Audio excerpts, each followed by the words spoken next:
Let the words of my mouth and the meditations of my heart be acceptable in your sight, my Lord, my strength, and my Redeemer.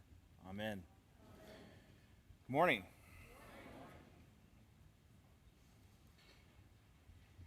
He went out to a deserted place, and there he prayed. When I read today's gospel, I couldn't help but wonder what Jesus prayed about. Being a hospital chaplain, I also felt like I could relate somehow to how he may have felt after a day like that. I know there have been days where at the end of my shift or after an emergency call, I felt the need to sit in a quiet place alone and pray. I even have days like that in my personal life, days where I just need to be alone with the Lord. And I think we can all relate to that. I think we all feel that at times. My mother used to tell Jesse and I to pray all the time. She would tell us, whatever you have going on in your life, both good and bad, give it to the Lord. The Lord knows what is best for you. Just give it time. And I don't think it was until Jesse and I were adults that we truly understand what Mom meant. And I think it even took us a little longer to develop the faith to follow it. When I have rough days at the hospital, I hear a voice in my heart say those words to me a lot. But thinking about that, I determined that I think prayer is something we tend to overcomplicate. And flipping through the Gospels, we can learn a lot about prayer by looking at all the ways that Jesus prayed. Like in today's Gospel, Jesus prayed for others, showing us the need for intercessory prayer. Jesus wasn't showing off when he healed the sick or casted demons from people. He was showing his followers how to do it. Jesus calls us to go into the world and do the same thing.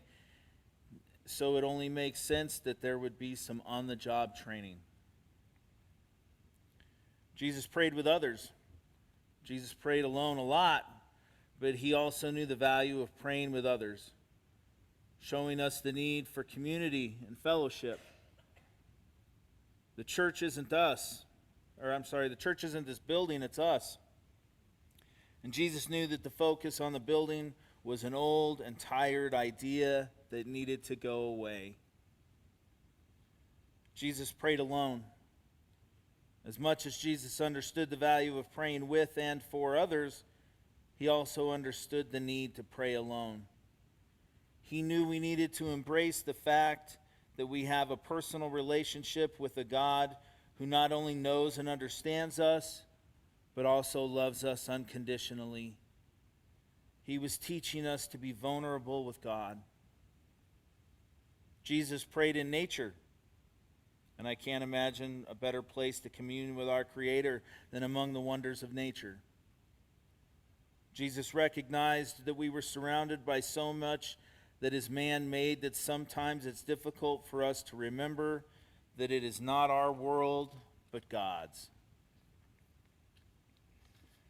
Jesus prayed regularly. Luke 5:16 says Jesus often withdrew to lonely places and prayed. The word often is not hidden, but it makes it obvious that Jesus prayed regularly. Throughout the Gospels, whenever we read of Jesus in prayer, it comes up regularly and naturally. It was simply a part of his worldview that he integrated into every aspect of his life. The prayers of Jesus were also heartfelt. Jesus did not pray in a cold, distant manner, but in a heartfelt supplication, demonstrating empathy and a genuine love for God. Jesus prayed based on his knowledge of God and his truths. The prayers of Jesus were based on God's revealed truths and, as such, were in line with a solid biblical worldview. In John 4:24, Jesus said, God is spirit, and his worshipers must worship in spirit and in truth. Highlighting the importance of truth in the life of Jesus and in turn our lives. Proper prayer requires us to have a truthful understanding of God and what he has revealed to us through his word. Jesus taught persistence in prayer.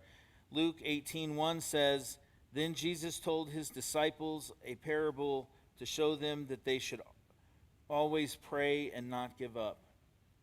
The parable that Jesus shared is not meant to depict a pestering disciple who finally bugs God enough that he chooses to respond, but about a persistence in prayer and waiting on God and his timing, reminding us that God's timeline is never the same as ours. Jesus also knew that all his prayers would not be answered as expected.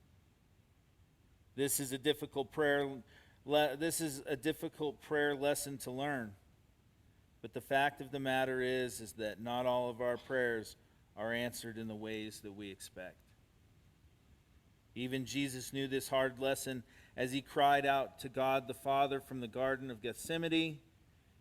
3 times Jesus prayed to God to allow an easier path. But Jesus knew, "Yet not as I will, but as you will." Unanswered prayer is such a challenge for us to understand. It's difficult for us to understand that it isn't our plan. So after I flipped through the Gospels, I realized that after looking at the prayer life of Jesus, I think it's safe to say that we have a lot of freedom when it comes to prayer. Prayer is something we can do anywhere. We can pray in our cars, at work, even in the shower. Prayer should be something that we do together and alone. There are no time limits on prayer. Prayers can be one sentence or they can be an hour-long conversation. We are free to express our feelings and be completely vulnerable. Our prayers don't have to always be happy. Sadness, frustration, and anger are all fair feelings to share with the Lord. And it's okay to be angry at God. He understands and loves us unconditionally. We should pray for others and their needs, and we should pray for the needs of the world.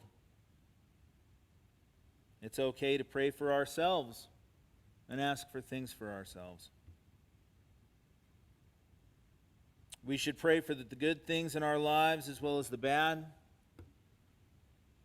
And we need to regularly ask for forgiveness, but be honest with our confessions. God already knows the truth. We should pray for the earth and be grateful for the food, water, and beauty it provides. And we should pray often. Our lives are a canvas. Prayer is the paint, and God is the artist. I'm not going to stand up here this morning and pretend that I understand the mystery of prayer and how it works. I don't know the intricacies of prayer's mysteries, but what I do know and believe is that prayer makes a difference. It's not a magic rabbit's foot. It's not a form of wish fulfillment, but it's a way of bringing our deepest needs and concerns and our very own lives into our own consciousness and into the very presence of God. Walter Wink said in one of his books, "History belongs to the intercessors, those who believe and pray the future into being." Whatever you have going on in your life, both good and bad, give it to the Lord. He knows what's best for you, and just give it time. Amen.